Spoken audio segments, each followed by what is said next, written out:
రైతులకు ఇచ్చిన ఒక్క హామీని కూడా కూటమి ప్రభుత్వం నెరవేర్చలేదని వైసీపీ నేత మాజీ మంత్రి అంబటి రాంబాబు అన్నారు.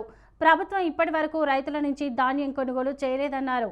అన్నదాతకు అండగా వైఎస్ఆర్సీపీ నినాదంతో ఈ నెల 13వ తేదీన రాష్ట్ర వ్యాప్తంగా నిరసన కార్యక్రమాలు నిర్వహిస్తామని తెలిపారు. ఈ నిరసనకు సంబంధించిన పోస్టర్ను తాడేపల్లిలోని వైసీపీ కేంద్ర కార్యాలయంలో అంబటి ఆవిష్కరించారు.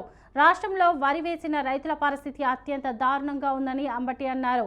రైతులకు కనీస మద్దతు ధర దక్కడం లేదని చెప్పారు. రైతులకు 20,000 ఇస్తామన్నారు, కానీ నయా పైసా ఇవ్వలేదని మండిపడ్డారు. మంత్రి నాదెండ్ల ఒక మెసేజ్ పెడితే ధాన్యం కొనేస్తామన్నారు. 2 రోజులైనా రైతులు హాయ్ పెట్టినా ఫోన్లు చేసినా ఎవరూ స్పందించడం లేదని ఎద్దేవా చేశారు.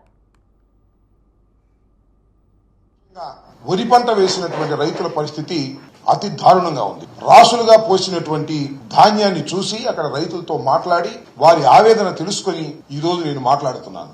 ఈ సంవత్సరం అకాల వర్షాలు అనేక సందర్భాల్లో వచ్చాయి, వాయుగుండాలు వచ్చాయి. అకాల వర్షాల వలన వరి రైతులు చాలా ఇబ్బంది పడటమే కాకుండా పంట దిగుబడి కూడా చాలా విపరీతంగా తగ్గిపోయింది. కొన్ని చోట్లయితే 20, 25, 30 లోపు మాత్రమే ధాన్యం ఉత్పత్తి జరిగింది.